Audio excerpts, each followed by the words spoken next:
Pozdravljeni v novi sezoni Reflektorja. Ker smo v septembru in so šolarji že vsi v šolah na poti znanja nazaj, starši pa smo že zagrizli v delo še malce prej, smo se v septembru odločili, da posnamemo eno oddajo na temo dela in počitka. In z nami v studiu je danes Darja Ovsenik. Darja, lepo pozdravljena. Živjo, Helena. Z Darjo so se prej pogovarjali in je rekla, joj, ne teh nazivov vseh brati, ampak jaz bi vseeno povedala, kdo vse ona je. Ona pravi predvsem, da je žena in mamica 5 fantov, od tega sta 2x dvojčka. Potem pa Darja si tudi coachinja, skupaj z možem vodita skupno manjše podjetje, si diplomirana slovenistka geografinja, potem pa še delaš tudi vodiš tečaje, take plesne tečaje, ki temeljijo na pogovoru v paru. Tako da ogromno stvari imaš in zato sem te povabila, ker mislim, da lahko tudi ogromno daš. Kako ti vidiš delo, počitek, kako si organiziraš čas, o vsem tem bi danes spregovorili. Tako da dajva začeti s tem, kaj pa je zate sploh delo ali pa čas, ki razporeja to delo. Jaz mislim, da delo je nekaj, kar je vrojeno v vsako živo bitje. Ne? Že če pogledamo neko seme, ki kali, pa bi izmerili njegovo delo, koliko energije porabi za to, da lahko zraste, je to nekaj, kar je vrojeno v nas, v osnovi za to, da pač preživimo. V današnjem času sicer so te dejavnosti tako zelo različno razporejene.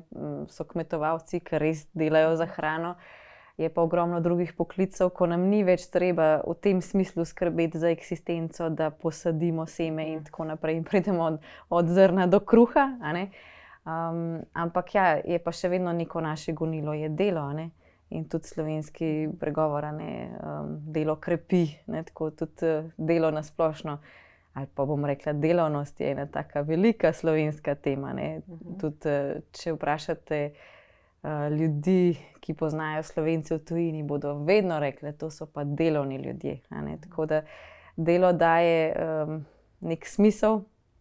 Zdaj pa, če je to še usklajeno z nekim tvojim notranjim poslanstvom, je pa to tudi veselje. In predvsem, da služiš. Zdaj na nek način je rezultat lahko denar, lahko so tudi druge oblike, pač živimo v zahodnem svetu, ki deluje po tem principu. Tako da delo je zagotovo nekaj, kar nam daje energijo, čeprav nam jo po drugi strani, seveda vlagamo energijo v to. Ampak je nekaj čist naravnega, kar mislim, da vsakdo počne. Se tudi, če opazujemo malčka, ves čas nekaj počne.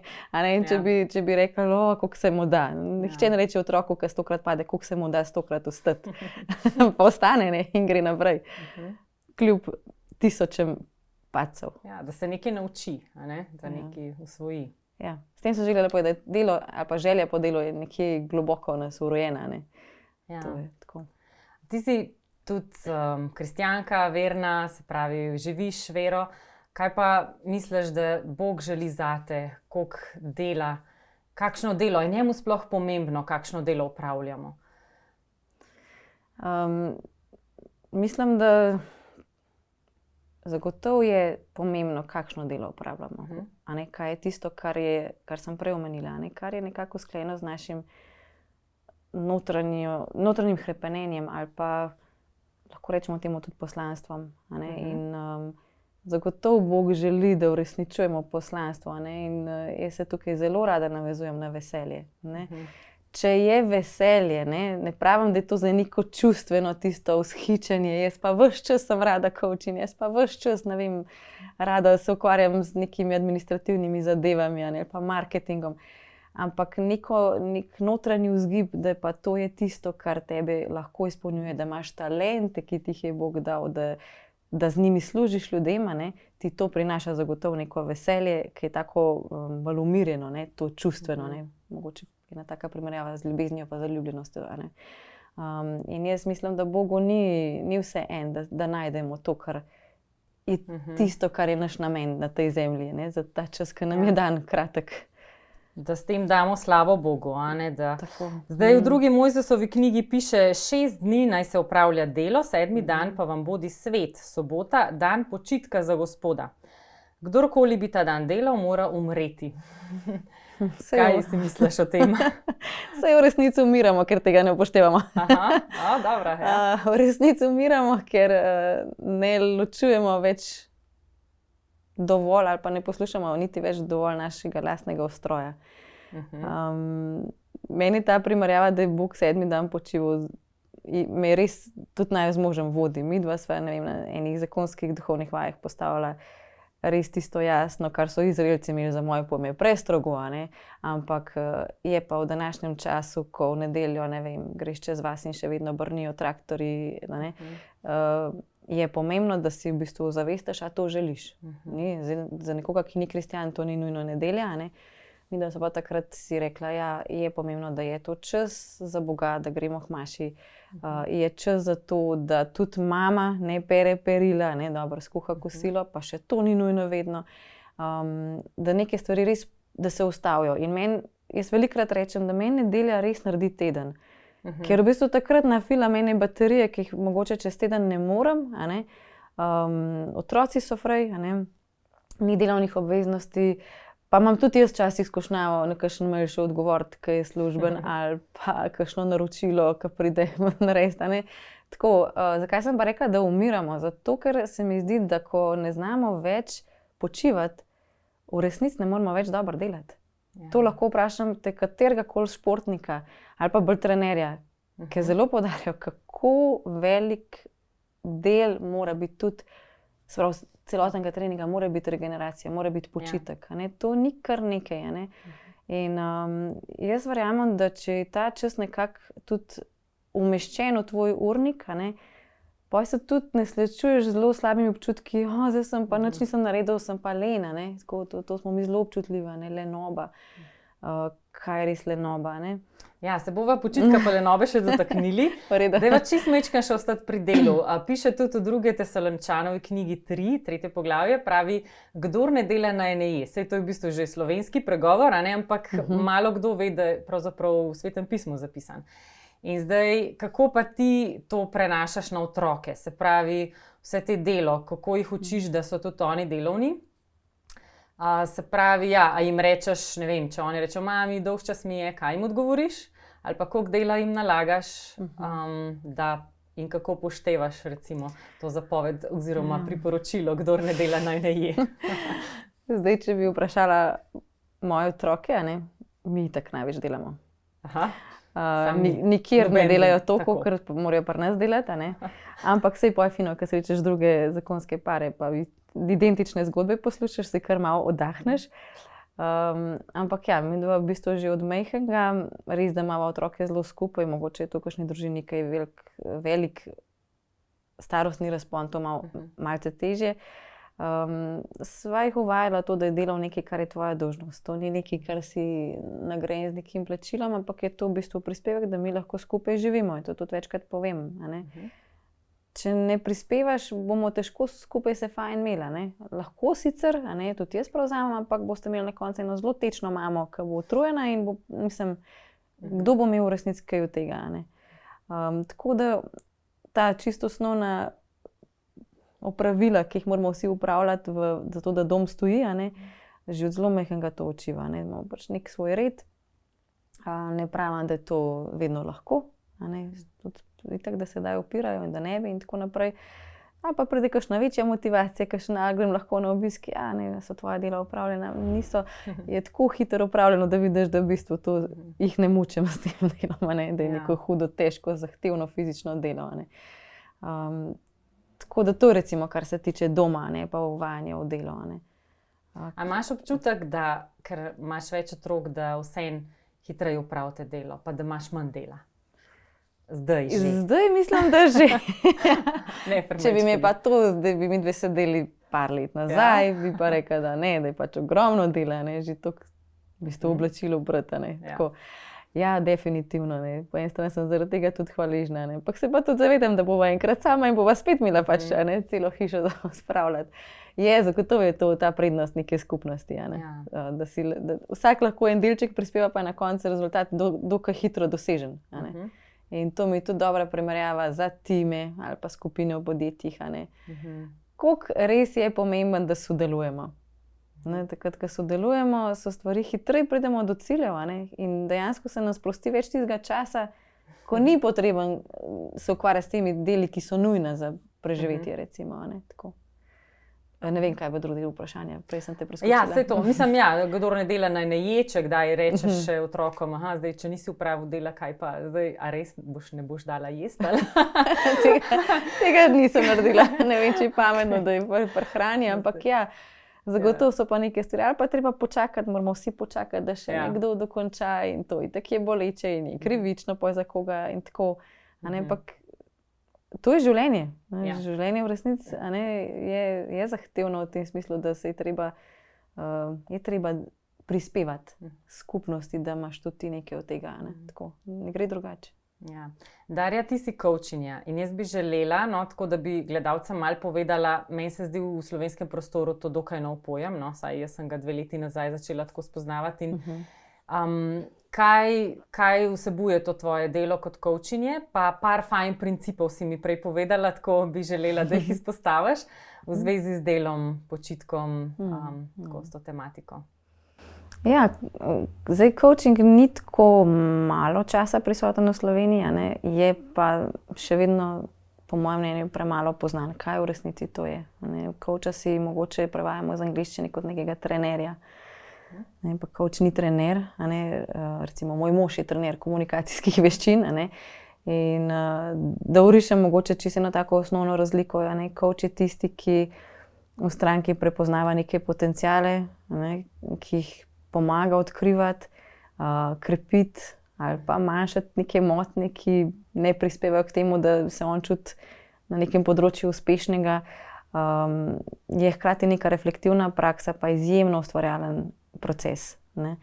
Na drugi strani trener je pa tisti, ki neke veščine predaja ljudem in da se v teh veščinah izpopolnijo. Zato je trener, ki trenira. In so te razlike zelo malo poznane, žal, in tudi kar precej škoda je bilo coaching poklicu narejene že v Sloveniji s tistimi, ki recimo so si samo dali ta naziv, pa recimo v resnici ne opravljajo tega poklica, tako kot je recimo opredeljen po nekih mednarodnih standardih. Je pa res to lep proces, velikokrat rečem, da ga privoščim prav vsakemu človeku.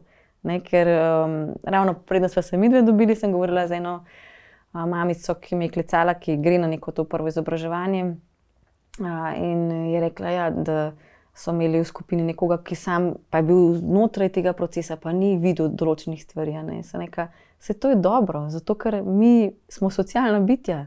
Mi ravno s tem lahko drugemu pomagamo. Hkrati pa coachi nikakor nismo svetovalci. Se pravi, mi ne dajemo nasvetov. Mi včasih še več vprašanj odpremo kot številom, ki je prišla stranka k nam. Ampak verjamemo, da so ti odgovori res že v nas samih. Že Bog dal, tudi že. Marsikaj, res. Ne so pa to procesi, to ni klik metoda, kjer jaz naredim nekaj s tabo, te hipnotiziram in boš rešila, večino svojih življenjskih vprašanj in tegob. Kje ti je dal coaching največ pri delu, počitku, da znaš to organizirati čas? Zagotovo na sami šoli, ker so tudi zelo pogoste teme v coachingu so razporejanje časa, se pravi obvladovanje časa, rečemo temu. Da je to nekako usklajeno z našimi vrednotami in velikokrat ugotovimo, da mi mislimo, da so neke naše prioritetne vrednote tam na vrhu, ko pa pogledamo to z časovnega vidika, koliko časa namenjamo, kakšen pomen dajemo, pa ugotovimo, da smo daleč od tega. Tako da meni zagotovo pomaga prioritizirati moje življenje po področjih, ker sem mama z veliko družino in mi družina veliko pomeni, mora tudi moj čas biti organiziran, tako da je čas namenjen. Jaz z lahkoto bi se predala samo delu. Rada delam, res jaz z veseljem delam. Ampak to je pomembno. Če bi samo sebe poslušala, ne, pa bi zanemarila svojo družino, ne, se pravi, kršim eno svojih bistvenih ali pa zelo visokih vrednot. Tako da zagotovo tudi meni coaching ogromno daje, tudi zdaj, ko delam s strankami. Ne da zdaj to prenašam nase, zagotovo pa v kakšnih segmentih vidim, tukaj imam pa tudi še jaz stvari, ki so moje, ki jih moram tudi jaz še predelati, pa predvsem tudi čutiti in živeti. Ker velikokrat opažam, da ko govorimo, zelo uporabljamo ta kognitivni del.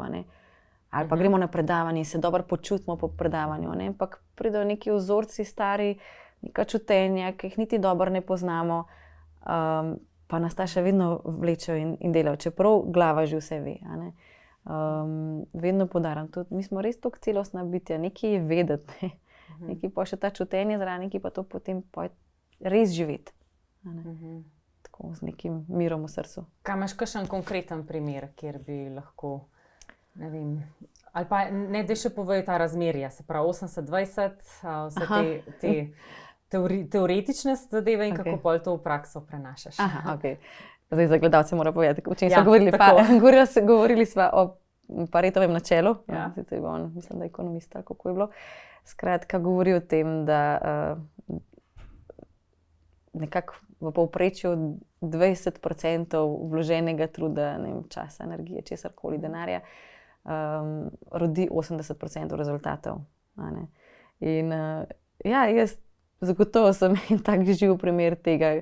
Se mi zdi, da toliko stvari recimo počnem, pa so rezultati včasih res toliko bistveno večji. Ali pa nekaj pride tudi z izkušnjami. Recimo, precej lažje grem danes voditi eno skupino, precej manj energije vložim, pa so rezultati lahko bistveno boljši, že kot so bili pa 10 let nazaj. Ali pa pri času vložimo kakšno stvar, lahko je to družinska. Tako, pa se na koncu imamo še neko stvar, pa jo na hitro še dodamo, pa prav ta stvar naredi eno tako bistveno stvar na praznovanju. Ali pa na splošno imamo zagotovo vsi, bi se zdaj spomnili, kakšnih trenutkov, ko so bili zelo kratki v našem življenju. Dali so nam pa ogromno. Recimo, me zdaj pride na misel, kakšna stvar med nama z možem, taki lepi spomini. To so bili dejansko zelo odmerjeni časi, zelo kratki, pa so bili močni. Ali pa sploh ko imaš otroke, ko ceniš ta skupen čas, ki ti je dan. Teh primerov je ogromno, in jaz mislim, da vsak od nas najde kakšne trenutke, ki so bili zelo kratki, pa zelo pomenljivi. Ali pa se, kar sem ti rekel, tudi v avto, pohecam, 5 minut, to je zelo relativen pojem, odvisno na kateri strani straniščnih vrat si. Ja, res. Za nekoga, ki čaka, je teh 5 minut res dolgih, čeprav fizikalno merjeno je 5 minut, je 5 minut. Tako, mi smo navajeni, sploh zahodnjaki, na ta linearen sistem časa. Od do razkosamo in tako naprej, do čim že, če pogledamo samo uro, kako je oblikovana, je krog. Lahko govorimo bolj o cikličnosti. Kaj pa tvoja cikličnost življenja? Kako se kaže? Kako si odmeriš počitek? Ta počitek je zame ena velika tema v zadnjem času. Je prišla ena bolezen in ker rada veliko delam, je tudi telo postavilo svoje meje. Ne vem, ali pa po 40 moratamo bolj modre, ne vem, bolj samozavestne, mogoče to zagotovo. Se mi zdi, da sem začela šele upoštevati to cikličnost, žensko cikličnost. Kako res imamo svoj čas. Že čisto hormonsko smo tako zasnovane. Imamo tudi mi 4-letne čase. Je čas jeseni in zime in po zimi lahko sicer postaviš rastlinjake, pa osvetljuješ z umetno svetlobo UV, pa rastline ravno tako zrastajo, ampak to ne gre v nedogled, ker moraš druge vire energije porabljati za to.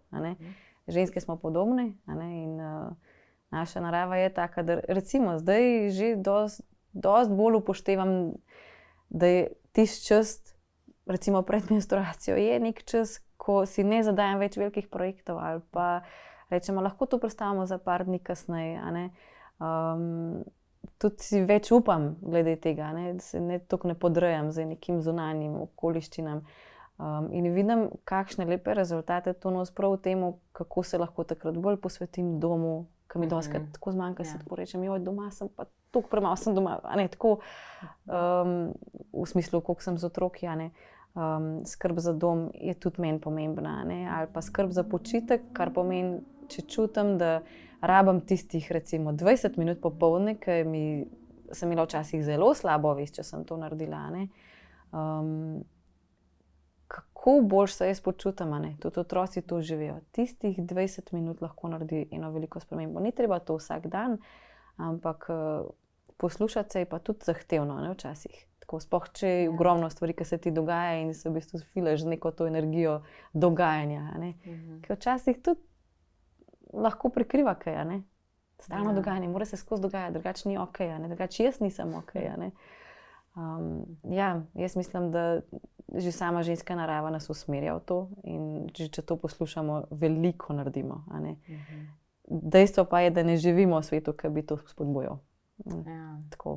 Pa to ne pomeni, da je treba ti dan imeti dopust, da ne bo pomote, ker so zdaj neki ti predlogi, ampak mislim, da to ženska sama lahko zelo, zelo dobro odreja. In da se spočiješ od svojih del, ne? Svetopismo pravi, da je kdor namreč stopi v njegov počitek, se spočije od svojih del, kakor se je Bog od svojih. To iz Hebrejcev 4. Tako da je in potem nadaljuje, potrudimo se torej stopiti v ta počitek, da ne bo kdo potem zgledu padel zaradi nepokornosti, a ne? Se pravi, smo mi tudi poslušni Bogu, če počivamo. Drugače pa ne, je to lahko greh. Izraelci so bili glede tega res strogi, a ne. To se ogromno stvari res ni smelo, tudi pripravljanje je bilo že v bistvu uprnih v petek, a ne, zvečer za sobotni dan, a ne, in zato tudi tisti del, a ne, ki so šli učenci smukat klasi, a ne, so farizeji, zakaj pa tvoji učenci v soboto smukajo klasi, ne, bo si rečeš, ok, smukat klasi, pa ni taka huda stvar, a ne.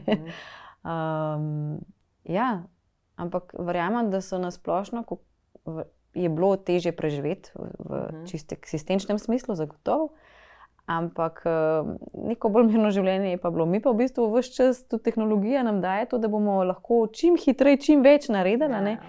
Ampak ne vem, če imamo zaradi tega več prostega časa. Ne? Ja, nimamo, ne. Tudi mi je bil res všeč ena stvar, ki mi je ostala iz fakultete, pa je bila na geografiji, ne? O turizmu je bila tema. Je profesor rekel, da v človeški zgodovini še nismo imeli toliko prostega časa, kot ga imamo danes. Kar je čista resnica. Imamo pralne stroje, pomivalne stroje. Hrano večinoma kupujemo, ne? Če bi samo hrano vzeli, da je treba predelati, več kot pol življenja ti to vzame, ne? Tako. In je to lahko tudi, a ne, neke vrste past, da v bistvu smo stalno pod nekimi dražljaji, a ne. In smo multifunkcionalni in ne vem, kaj še vse.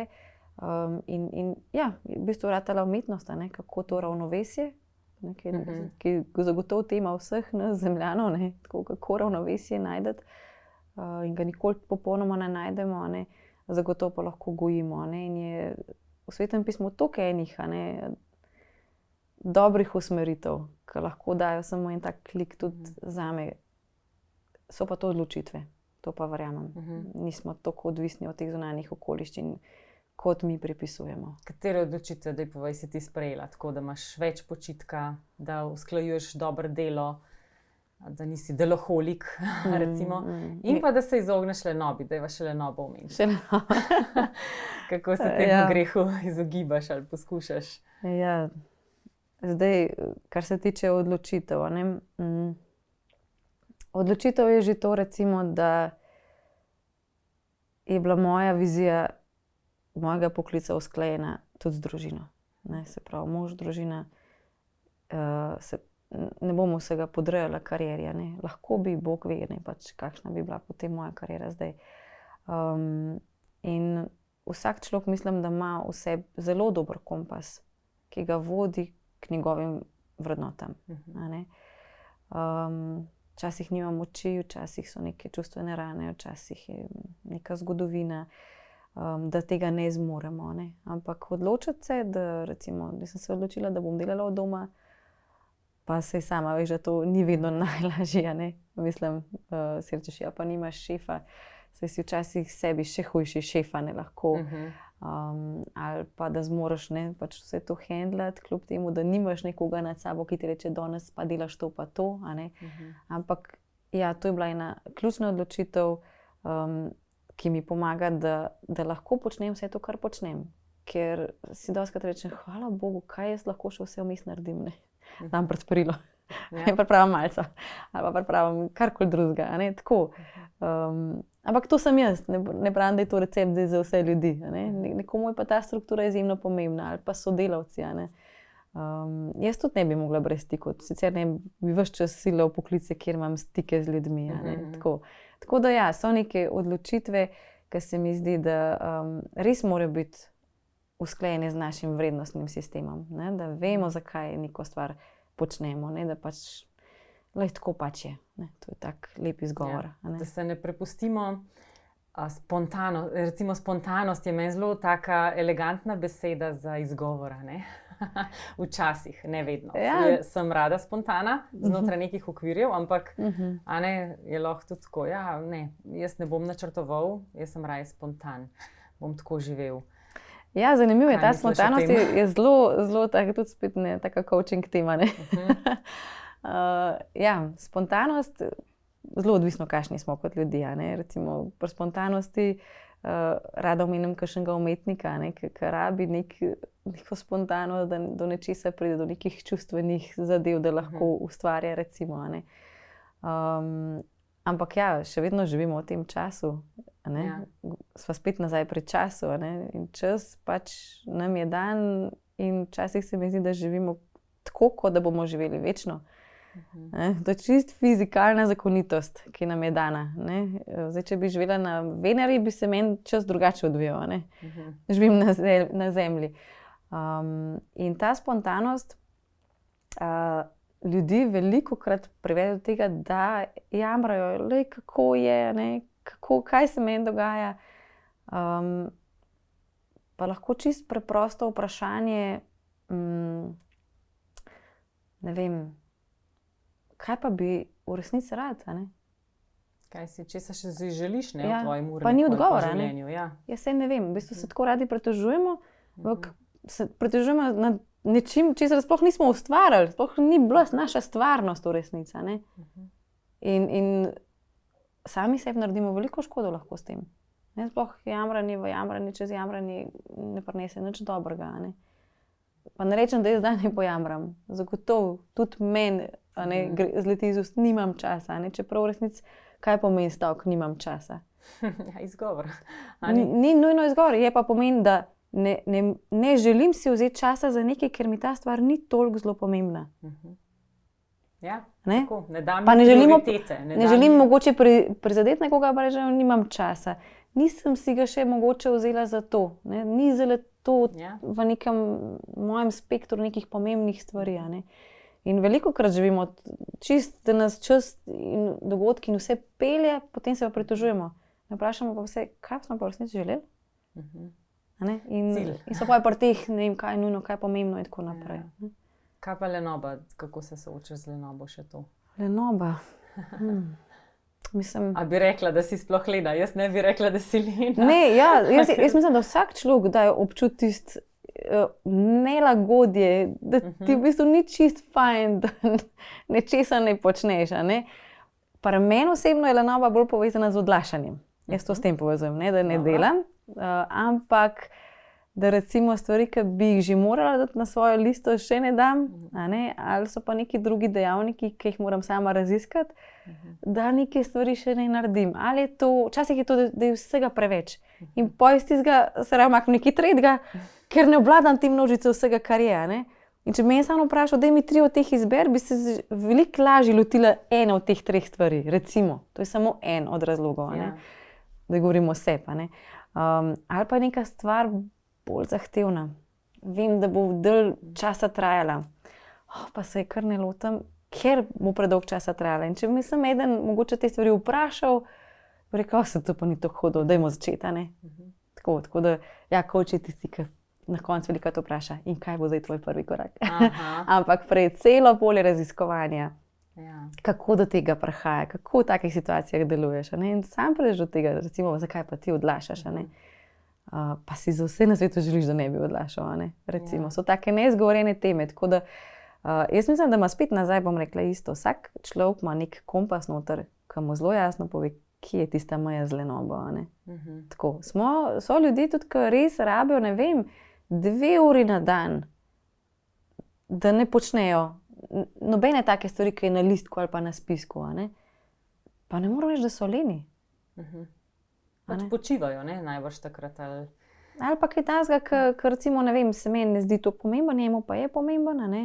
Ne vem, govoriva lahko tudi to, imam v mislih eno osebo, no, ki je rekla, jaz rabim čas za sanjarjenje.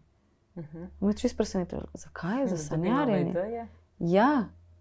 In sem spet nazaj pa Pareto načelo, ko te ideje dobi, ona že 80% v bistvu dela, ker ona se s tem ukvarja, ne, nekim ustvarjanjem, porabi.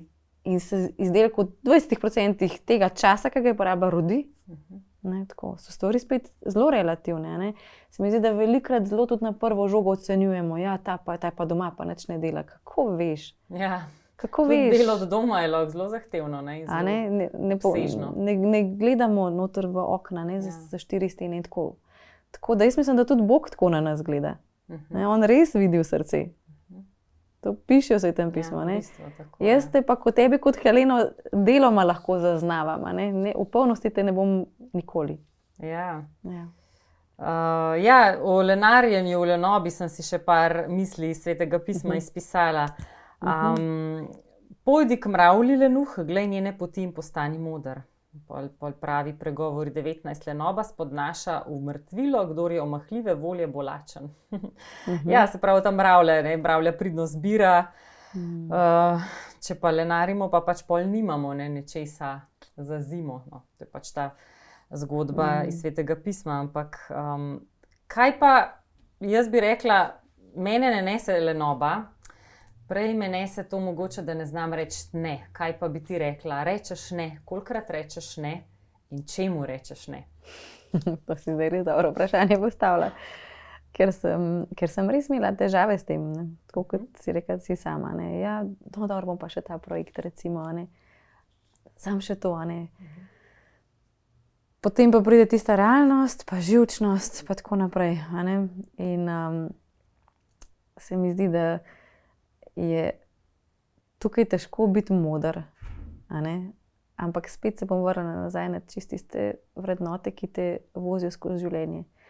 Ali pa mogoče, ne vem, kolo ravnovesja, en tak coaching orodje, kjer pogledamo, pobarvamo od 1 do 10, koliko smo z določenim področjem v svojem življenju zadovoljni, in zakaj kolo? Zato, ker to kolo, če bi ga zavrteli, pa jo vprašam, in kako se je vozi s tem s kolesom, a to zdaj preskakuje, a to gladko teče, in je povezan z našim ravnovesjem, In ja, se mi zdi, da Bog mi je že z namenom dal biti otrok, ker jaz moram zdaj reči ne, če bom vzela še to zame, jaz vem, da to zame pomeni to, pa to, čisto vzrok posledica, in je lažje reči ne.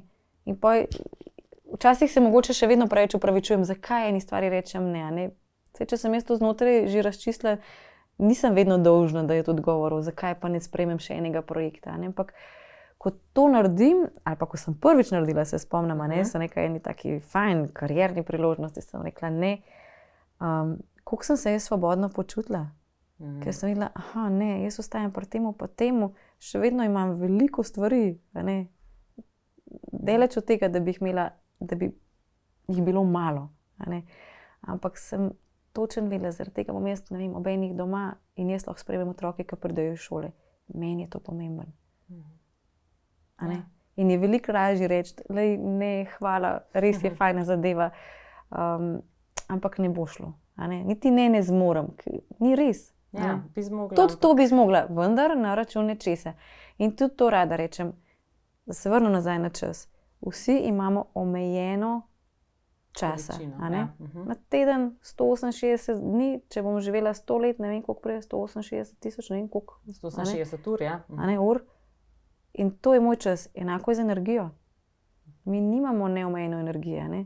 In tudi tek časa v naravi pokaže, da je temu tako. In tudi mi smo temu podvrženi. Jaz se staram, a ne? Jaz nimam skozi več energije. A ne? Čeprav bi jo rada imela, a ne? Tako. Ali pa ne plešem več tako, kot sem pri 20-ih. a ne? Tako, ena druga energija. In ja, iz tega vidika sem že mogoče en kanček bolj modra, da rečem, rajši ne, ker to pa to zame to pomeni. a ne.